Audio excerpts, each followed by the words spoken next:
మనము ఎన్నోసార్లు చదువుకొని, కానీ ఈ వాక్యంలో ఉన్న మాధుర్యము, ఈ వాక్యంలో ఉన్న మరి ఆ అర్థము, వాటి మరి విషయాలను చూస్తుంటే దావీదు మరి తన ప్రాణానికి తాను చెప్పుకుంటా ఉంటున్నాడు. తన ప్రాణానికి తాను చెప్పుకుంటా ఉంటున్నాడు. ఏమని చెప్పుకుంటున్నాడు? నా ప్రాణమా యెహోవాను సన్నుతించుము, నా అంతరంగంలో ఉన్న సమస్తము ఆయన పరిశుద్ధనామమునకు సన్నుతించు. నా ప్రాణ యెహోవాను సన్నుతించుము, ఆయన చేసిన ఉపకారంలో ఏది మరొక ఏది ఏ ఉపకారం? అది ఆయన చేసేది ఏం ఉపకారం? దావీదుకు ఎన్నో దేవుడు ఉపకారం చేసినాడు కదా. ఏం ఉపకారం? అది కింద మనం చూస్తుంటే మరి అంటున్నాడు, ఆయన దోషములన్నింటినీ క్షమించువాడు. ఏ ఉపకారాన్ని? దోషాలు క్షమించే ఉపకారం. ఆయన దోషములన్నీ ఏం చేశాక క్షమించాడు. చూడండి, ఆయన దోషములన్నీ క్షమించువాడు, నీ సంకటములన్నీ క్షమించువాడు. దోషములు రెండోది సంకటం. మానవుడికి ఎన్నో దోషములు ఉంటాయి, మానవుడికి ఎన్నో సంకటాలు ఉంటాయి. కాబట్టి దావీదు ఎదిగినాడు కాబట్టి, తను గ్రహిస్తూ వచ్చినాడు కాబట్టి, తను మరి ఆ విషయాలను అనిపిస్తూ వచ్చినాడు కాబట్టి, మరి నిజంగా మరి ఈ మాటలు తాను చెప్పుకుంటున్నాడు, తాను ఆలోచిస్తూ ఉంటున్నాడు, తాను హెచ్చరికగా ఉంటున్నాడు, తాను హెచ్చరించుకుంటున్నాడు, తాను ఏం చేస్తున్నాడు? హెచ్చరించుకుంటున్నాడు.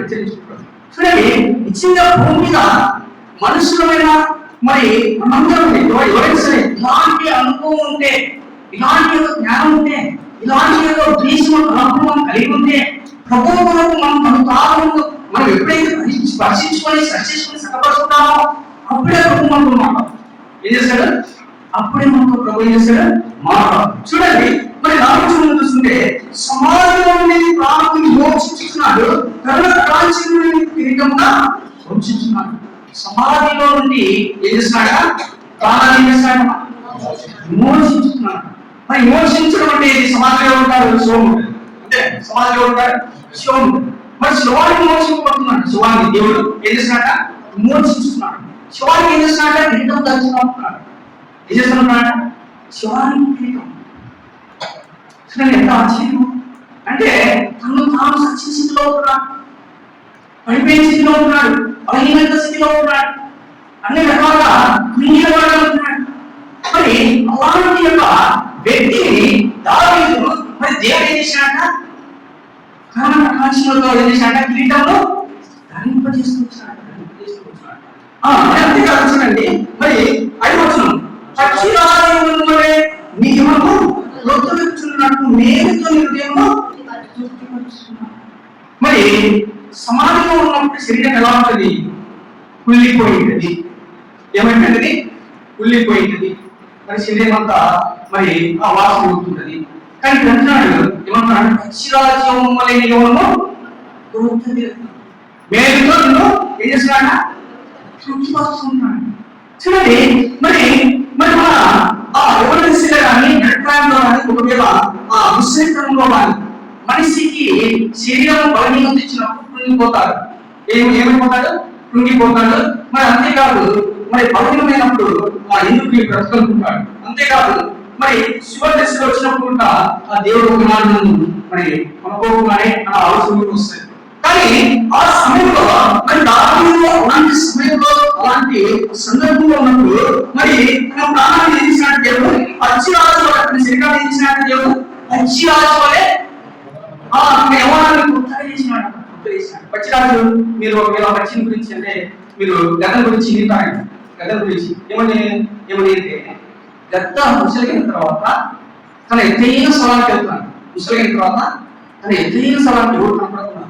ఎందుకంటే వయసు తను ఉడిపోయినాక ఎగరలేదు, సరైన తను ఎగరలేక ఎత్తైన స్థలంలోకి పోయి తను ఒక చోట దావుకొని ఆ ముక్కు గీసుకుంటున్నాను. ఎదుర్కొని పండగేసి ముక్కు గీసుకొని ముక్కంతా పాడు చేసుకుంటున్నాను. ఈకలు అన్ని కొడుకు పెరిగేసుకొని ఈకలు మొత్తం అంతా బోడిగైపోతాడు. ముక్కు అంతా బోడిగైపోతాడు. బోడిగైపోయిన తర్వాత మూల కూర్చోంటున్నాడు. ఏం చేస్తాడ? మూల కూర్చోన్నప్పుడు మరలా దానికి ఆ బొచ్చు ఈకలు వస్తాడు. ఆ బొచ్చు ఈకలు వచ్చి మరి అది మరలా ఎవరు ప్రయాణించినట్టు ఆకాశం లేకుండా అది మరలా ఏమైపోవాలంట?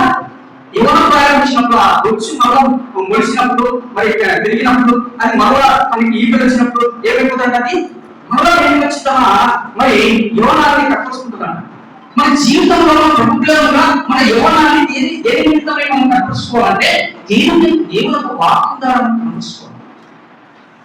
దేవుని యొక్క మన ఉద్దేశం మనకు ఆలోచన కలిగి ప్రభు కొరకు మనము మరి ఎప్పుడైతే మనము మన యువన దిశను మరి ఆ ప్రభు కొరకు మనం సమర్పించుకుంటామో ఆ స్థితిలో ఉన్నప్పుడు పచ్చిరాజు యువనము పొందుదలుచున్నట్టు నేరుతో ఆయన ఏం చేస్తున్నాడ చూడండి. మరి మన ఎస్ఐ గ్రంథంలో మనం చూసుకుంటే 40 అధ్యాయము మరి ఎస్ఐ గ్రంథము 40వ అధ్యాయము చూడండి 31వ వచనం. 40వ అధ్యాయము 31వ వచనం.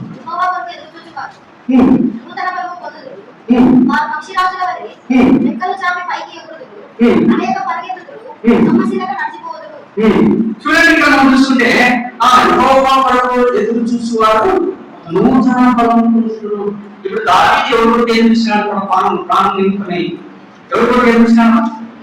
దేవుని కొరకు మరి ఎదురు చూసినాడు కాబట్టి తన ప్రాణం మరి దావీదు మరి అర్థం చేసుకొని తన శరీరాన్ని తన బుద్ధి చెప్పుకుంటున్నాడు కాబట్టి మరి ఆ ఏమొచ్చినట్టు తన యవనానికి పచ్చిరాజు యవనం వల్ల గుర్తు తగినట్టు మరి దేవుడు చేసుకొచ్చాడు.